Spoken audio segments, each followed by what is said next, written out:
Welcome. The purpose of this video is to walk you through the steps of completing an LEC agreement for a Walden DBA doctoral project. Now, LEC stands for Legal and Ethics Compliance Agreement, and this particular example that I'll be going through is for the QPI or Qualitative Pragmatic Inquiry project design. As stated on the front part of this form, the purpose of the agreement is to document the student's compliance with the legal and ethical requirements in the federal regulations that govern research, as well as trade secrets laws and the university's ethical standards. So it's really, really important that this agreement is completed in a setting where the student won't have any distractions. And I really strongly recommend that you take notes as you're reading through the agreement because it's really important that you ask any questions you have about your responsibilities up front. I do not recommend that you just rush through the agreement and decide that you're going to figure it out later. That could get you into a lot of trouble. And unfortunately, it could result in a student's final study being rejected or possibly even dismissal from the university in most extreme circumstances. And none of us wants that to happen. So, as the instructions here at the top lay out, completion of this agreement indicates that you understand your legal and ethical responsibilities and commit to them.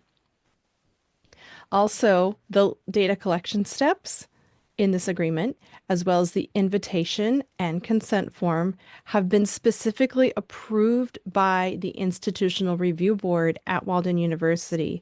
And so, what the DBA program has done is obtained IRB approval for each student doing a QPI study. And they've done this on your behalf, but it means you have to keep your study strictly within the parameters of this agreement. It means you cannot add any extra surveys or focus groups or observations or internal review of records. You can only do the interviews as described in this agreement using the specific consent form in this agreement, an invitation in this agreement. And I realize that might sound a little bit rigid, but the alternative pathway, if you were going to have full reign to do whatever you wanted, would honestly involve you completing a lot more forms and going through a lot more steps that take quite a bit of time. And so, in the interest of helping this be as clear and streamlined for you as possible, the DBA program has set up this process instead. And any questions that you have, we're more than happy to help you with. And so, as I mentioned earlier, you definitely don't want to rush to this agreement and then figure it out later. You should ask any questions you have before completing the agreement. As it says right here, if you are unclear on any of these responsibilities, then you should not complete the agreement at this time. So the first few questions are very straightforward. You just enter your email address and your student ID number, as well as the email address of your faculty mentor. This first section is on study scope. So, like I said, the DBA program had obtained approval for this type of design as long as the study scope is limited. And so the first note here is that the scope of the study must be managed so that the professional, reputational, legal, and financial risks are minimal. And those risks are defined here.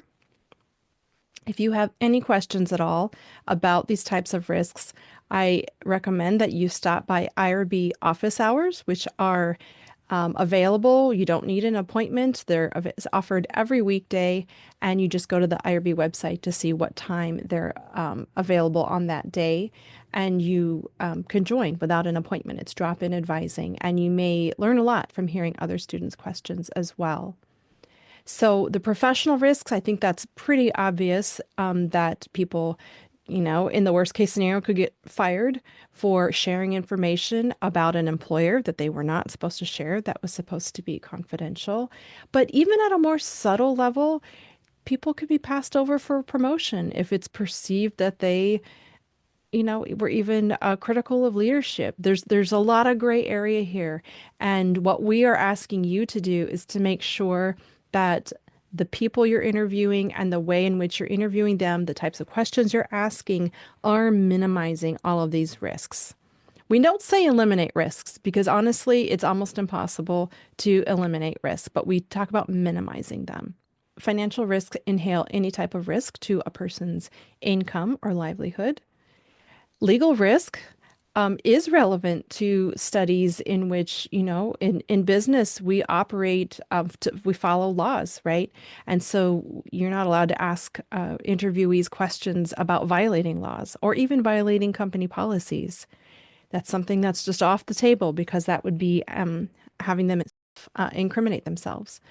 Reputational risks are those that are involved with harming that interviewee's employability or even their promotability. The things in this opening section, it's a very brief summary of a lot of information, and we encourage you, if you have any questions about any of those topics, to delve in deeper, to do some research, but also just ask us. You can send an email to irb@mail.waldenu.edu or drop into IRB office hours. You could talk to your faculty mentor. You could bring it up in the discussion postings in your Canvas classroom if you prefer. So because what we're sharing here, it's very broad, what we've done is we have boiled down the students' actual commitments into more concise statements of what you are committing to, and then asking you to confirm your commitment one by one. And so, for example, this first one says, I confirm that my study data will consist solely of public records and interviews, because that was the set of parameters that were set for the study. That means you cannot add any surveys, review of internal records, observations, or focus groups. You can only analyze public records and interviews. And by the way, public records means anything that can be accessed by anyone. So I don't, essentially, if you're not sure if it's public or not, ask yourself, what would it take to access this information? If anyone can do it, then it truly is public. But if you need a special clearance or special permission, or if you need to be an employee at a certain place, then it's not public. The second requirement here is I confirm that my interviewees will be business leaders only. That means people who are in a position to share information about the business. And so you're not allowed to ask any employees, customers, or other individuals to be interviewed. Third, I confirm that my interview will not involve professional, financial, legal, or reputational risks. And you would be surprised how often students' first draft of interview questions involves some sort of risks. Obviously, within the field of business, we're very interested in learning about all those things that can give a business a competitive edge. But let's think about this. How often are people really willing to share their competitive edge, and not just share it, but have it be published for everyone else to read? So that means you have to word your questions in such a way that people are going to answer, and also that they're not going to get in any type of trouble with their shareholders or the board if they were to share that information. Which brings me to the next section of this agreement, and that's proprietary boundaries. The two most important guidelines that we have regarding proprietary boundaries are trade secret laws and also NDAs. Most people in your situation have come across an NDA and signed an NDA in the course of working for various organizations. And that means that you are expected to keep information confidential. So you have to bear in mind what pieces of information your interviewees are obligated to keep confidential, and just steer clear of those questions. Don't make it hard for them. And so this design does not involve having any type of formal agreement. And I'm sure you may have at various points read case studies where people shared very in-depth operational information. That can only be done when there's an agreement with the employer. This design does not involve that type of agreement. So operational questions are not on the table. What you in a QPI study are allowed to do is ask business professionals, business leaders about their knowledge over their many years of experience. You're asking them to distill their wisdom, their knowledge, their experience across many different settings. You're not allowed to ask them for specific examples, even though I know that's, typically that's considered a good way to interview.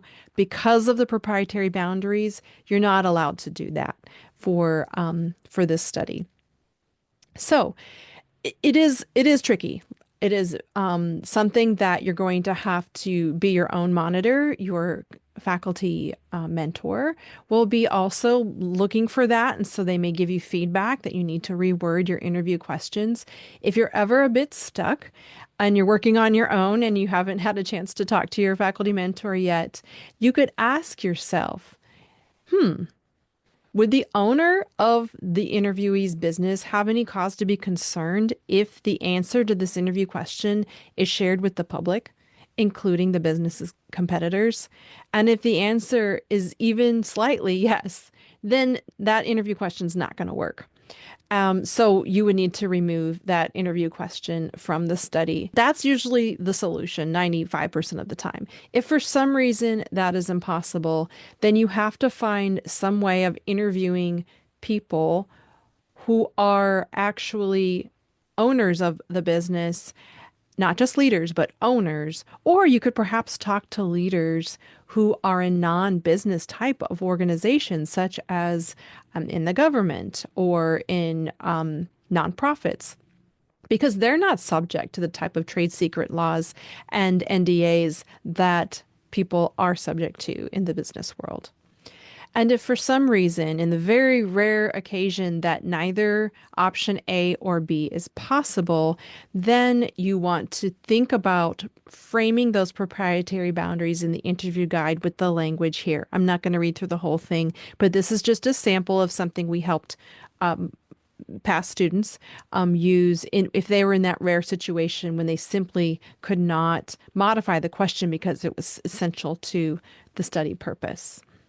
And again, that's what your faculty mentor is there for, to assist you in crafting your interview questions. And we're also in the IRB happy to provide feedback if you want to email us your questions at irb@mail.waldenu.edu. So here we have those two items worded, again, kind of split off into more concrete, discrete types of commitments. So you are asked to confirm first in number 4 that none of your interview questions will ask about proprietary information or specific organizations' operations.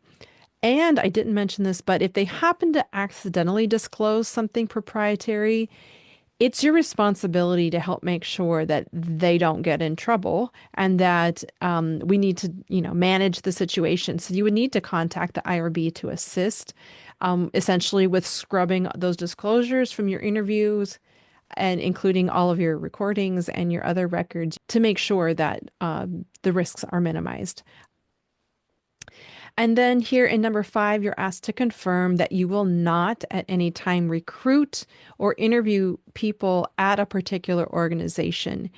Again, that is frequently done in literature or in other studies in the field of business, but you're not approved to do that if you don't have a site agreement releasing that type of information. So very important note, this QPI, Qualitative Pragmatic Inquiry design, does not allow you to do a focus study on one organization. If you wanted to do a case study, that's a completely different pathway, and it requires the organization to formally agree to be the case in your case study. Looking here at section B, volunteer recruitment, then you are going to review the specific steps that you'll use to recruit your interviewees and collect your data. And so you I think it's actually kind of nice. It's all laid out here for you. You don't have to come up with the steps.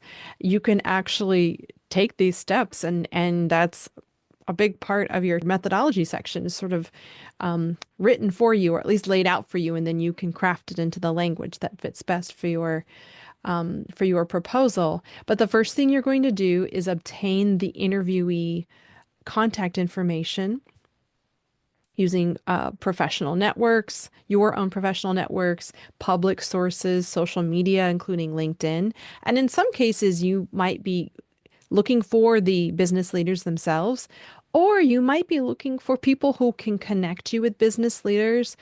But it's really, really important to note that you cannot recruit people through their boss or through their supervisors or people who have any kind of power over them. You can do peer-to-peer snowball sampling is what we call it. So, for example, if you reach out to someone on LinkedIn and they happen to be also well connected in a particular sector, you could invite them to forward the invitation to others who are their peers, but they could not send it to their subordinates. It's not that that's never done in research. It's just that that then would make this whole study require a higher level of ethics review. And the whole point of us using this process is to streamline it for you so that you don't have to reinvent the wheel and create all your own set of recruitment and data collection steps. So looking here at step 2, the invitation is actually written for you. And so the invitation is at the end of this agreement, and the wording is very specific. You are required to use that invitation verbatim. You can use whatever graphics you would like, but we have a very minimal invitation template. And trust me, keeping it simple is the way to get through to people. You don't need to add any information, and you're not allowed to. So just keep it to the simple template. Some things that are not allowed are recruiting in groups, like, standing up in front of a group and kind of putting people on the spot. You also are not allowed to have leaders cherry pick interviewees within the organization, let's say, to interview. And then third, the volunteers need to contact you directly. You cannot have some sort of hired research assistant or hired person to go find interviewees for you or to do the interviews. As it's noted up here above, you cannot outsource any of these steps to an assistant. These all must be completed by you directly. And that is because you were the one who's a doctoral student. And so it would be fraudulent to have anyone do this work for you for a dissertation, though we recognize that funded studies out there in the world often have teams, but a doctoral dissertation needs to be completed by you. The university cannot be liable for anyone else because we didn't train other people. We trained you in your research coursework and with the faculty mentors. So you are the one who has to do all the recruitment and the data collection yourself. So in step 4, you would confirm that the volunteer meets the inclusion criteria. And one thing that happens occasionally, I wouldn't say it's common, but if you happen to recruit through social media, every once in a while, fraudulent volunteers pop up, people who just want a gift card. And that's unfortunate, but you need to ask a few questions in the beginning to confirm that people legitimately do meet your inclusion criteria. Now, a copy of the consent form is here up at the top, and you can expand that to read it in depth. Your official version with your approval number will be sent to you once you complete this process. And you are going to share that consent form at some point before the interview, but there's no consent form signature involved. That's not necessary. We don't need ink signatures. We don't live in that kind of world anymore, but you do have to document their consent. And so we require you to audio record their verbal consent just before the interview. And then you're going to conduct your interviews You can use phone or format or Zoom or some other, if you want to use Teams, something like that, that's your decision, or in person, face-to-face format. But just make sure that no one else can overhear their responses. And you can either offer a thank you gift or not. That is your decision. You'll see the sample invitation at the end of this agreement. One example involves a gift card and one does not.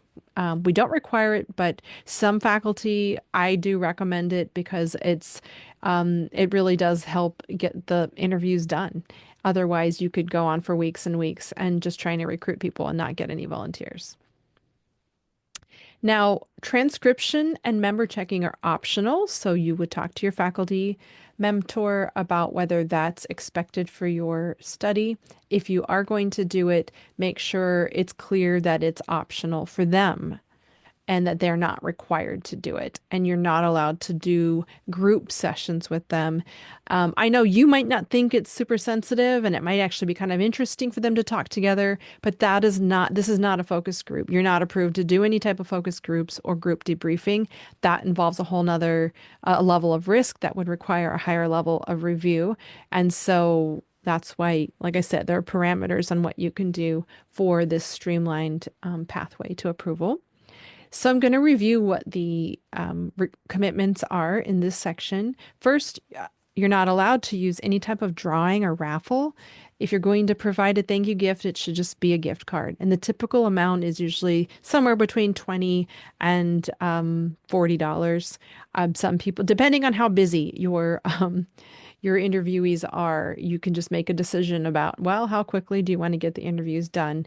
And it's time is our most precious commodity. So I usually take the point of view it's just showing people you really value their time to provide a thank you gift card. And you also, number 7, I will recruit in a non-coercive manner. That's what I said earlier about just don't put people on the spot. They need to be free to decline if they'd really rather not do the study. And 8, it is your responsibility also to not recruit through their leaders. Especially if you are a leader, then you have to be mindful of your leadership role and make sure that you don't put people on the spot. So, for example, you could distribute invitations and it clearly says on the invitation, contact me if you're interested. You can't keep following up with them or say, "Hey, did you get my invitation? Did you decide?" That would actually be kind of harassing. You're not allowed to pressure people to participate in studies. That's a universal rule of ethical research. And then commitment number 9 is that you agree to use this agreement's invitation and consent form verbatim without any edits. All right, so moving along into section C, artificial intelligence. At this time, you are allowed to use transcription platforms that use AI. So, for example, the ones listed here are Microsoft, Cultura, Zoom, and we will add more to that list as the university's legal department reviews and approves those tools. If it's on this list, that means our legal department has confirmed that they do not keep the data.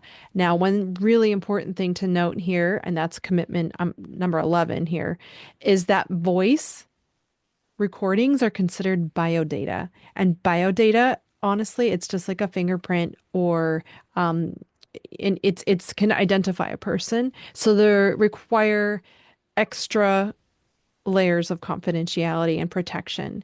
And we're going to get into those more in just a moment. Number 10 is the commitment that you are only permitted to use AI in the manner described in your proposal and approved by your faculty. And so that's very limited from what I understand in the DBA program. Maybe will change in the future. So just make sure you understand that if you're going to use any type of AI, it needs to be in your proposal. And if they approve it, great. If they don't, then you just can't use it. Section D is on the ethics of results sharing. Commitment number 12 is that I understand that upon my graduation, the entirety of my study will be made public in ProQuest and ScholarWorks.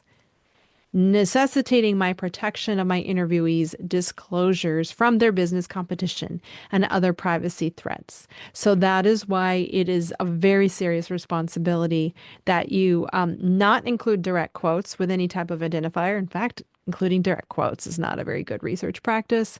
It's rarely the way to go. It's usually much more meaningful to summarize interviewees' responses, and also it you know direct quotations generally can increase the risk that someone might become identifiable. And that is one of those very universal rules of research, is that the identity of participants needs to be kept private. So yes, you know who they are, but no one else outside of your university supervisors should know who they are. And commitment number 13 is I agree to only use the interviews for this study and no other purpose. That means you are not allowed to do a YouTube video later or a documentary. You're collecting these interviews for your doctoral study, and we're happy to help you with it. It's just really important to note that this IRB approval only allows you to use the interviews for the doctoral study. All right, so section E is outlining your ethical responsibilities as a doctoral student. And number 14 is I understand that I'm expected to maintain a complete and accurate log of all project activities and be prepared to submit the log, interview recordings, transcripts, and consent recordings upon request to my faculty mentor, my committee, or the IRB. So a log should include every interview, when, what day you did it, and any setbacks if you had no shows. A log is all of your activities.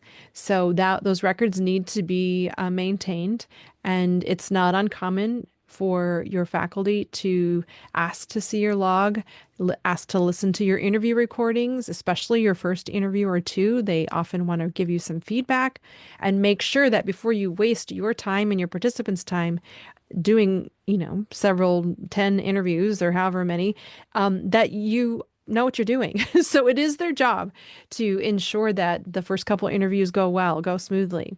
And I have all my students send me the first interview at least to make sure that it's going as it should go. Number 15 is I understand that I am obligated to report any negative events, and there's an adverse event reporting form on the IRB website. This is very rare, but it does occasionally happen that an interviewee becomes upset, or maybe they accidentally make some disclosure and they want to strike it from the record. Those are the types of things you need to report, because we need to manage the harms and the risks from that situation and minimize them. Number 16, very important. Your approval is suspended if you take a leave of absence or if you cease to be enrolled with, your supervising faculty member. All right. And number 17, I understand that non-compliance with this agreement can result in serious consequences, the worst of which would be rejection of your final study or dismissal from Walden University. So just please ask questions if you're not sure about something. Better to ask and learn the answer than to, make assumptions and risk those negative consequences. And number 18 is I will retain my raw data for 5 years after graduation. This is another one of those universal rules of research, that you need to keep your raw data, because once it's out there, people can challenge you on it. That's the theoretical reason. But also because you earned a doctorate, it's required that you both your study and the raw data are available. In fact, anybody who wants to ask for your data could, though if you shared your data with anyone, it would be your responsibility to completely scrub the transcripts of any identifiers.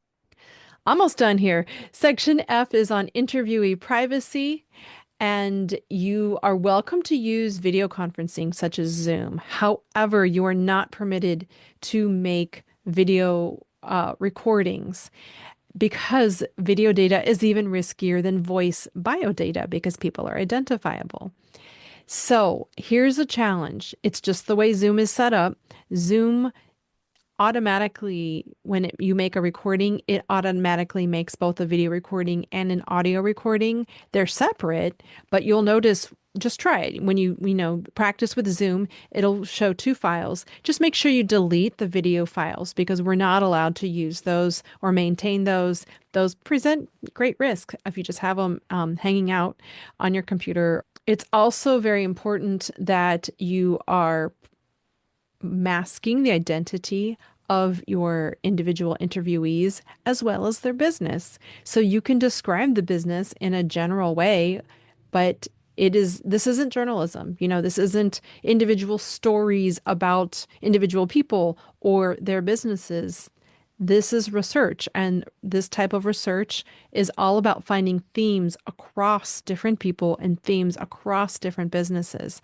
So you have a responsibility to mask the identities of your interviewees and their businesses. So commitment number 19 is I confirm that interviews will occur in a private location where no one can overhear or see you meeting with your interviewee. Number 20 is I will only audio record the meetings, no video recordings. And it has that caveat that if you're using Zoom, just make sure you delete the video recording immediately after the interview.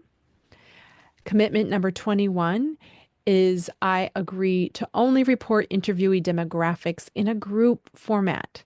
So individual identities are not guessable or divulged. And that means you can say something like, the sample was, 40% female and 60% male. However, that's how you describe demographics in a group format. You would never say one female CEO with 15 years experience operating overseas. You can't give identifying details. That is exactly the opposite of what you should be doing. You should only include demographics when you're describing the entire sample. So you might say something like 30% of the sample had operations outside of the US. Okay, so you want to make sure that it's shared in a way. It's meaningful, what the demographics are of your interviewees, but at a group level, not an individual level. If you have any questions about that, you're welcome to email them, like I said, to the IRB or to drop into IRB office hours to get some help. And commitment number 22 is I agree to mask the identities of the interviewees in the organization, like we just talked about. 23 is I will secure my research records so that only I and my faculty supervisors have access. So what does that mean? Pretty simple, actually. You don't have to be an IT genius. You just have to make sure you password protect every drive or your computer. I think it is pretty much the norm that people use password protection. If it's not, it needs to be the norm during your doctoral study. But it's really important that no one can get into your files. And you definitely cannot be sharing your device with family members or anyone else when you're working on your doctoral study. And then once again, just as I underscore this, research consultants and research assistants are not permitted under any circumstances. Maybe the only exception would be if you had a sign language interpreter.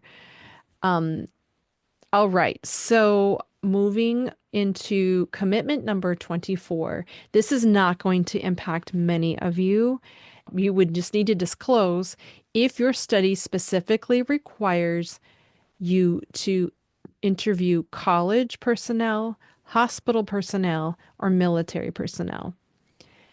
And if the answer is yes, maybe your study is specifically about college leadership, or maybe your study is specifically about military leadership or military operations, then we are obligated and legally required to get additional approvals, including working with the IRBs in the military and in those hospitals or colleges.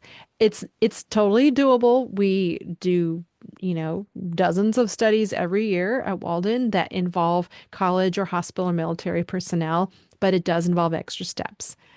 And we'll assist you with that. Okay, and this final section is just for you to develop your invitation from the template. And to do that, you're going to select the template text here, copy, and paste it into the box.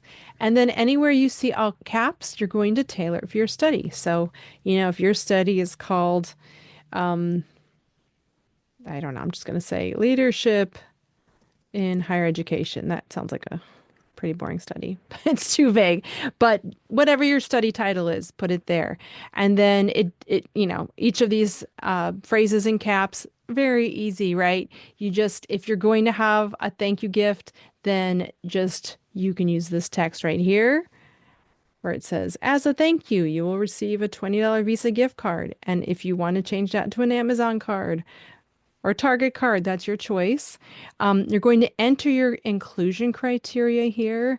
Most of the time for these DBA studies, you're going to say business leader in the, such and such sector or whatever however you are wording your inclusion criteria. So you would fill that in.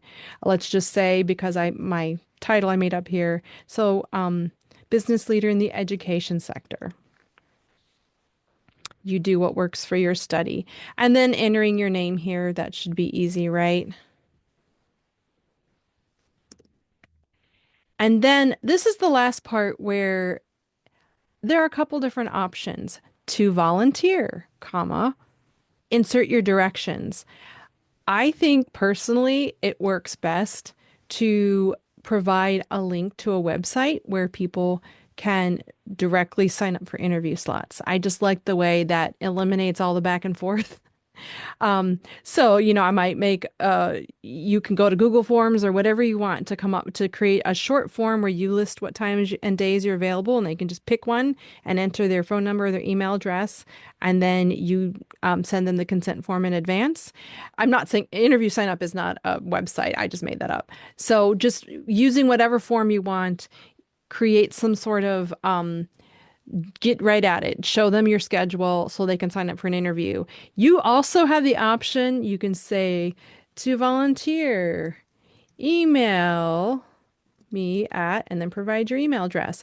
That's all right, but be careful about getting into back and forth. And if you've ever done any kind of, marketing, the more steps you put between you and the opportunity, if they have to email back and forth with you 3 times to find an interview time that works, you may lose people. You're going to lose people. So when you write back to them, just out of the gate, share when your interviews are, or you can offer to do a quick phone call and just together come up with an interview time. Maybe they can even do it on the spot. Wouldn't that be great? Um, the other option that some people like is to put a QR code here to volunteer. Scan the QR code, and maybe that QR code takes them directly to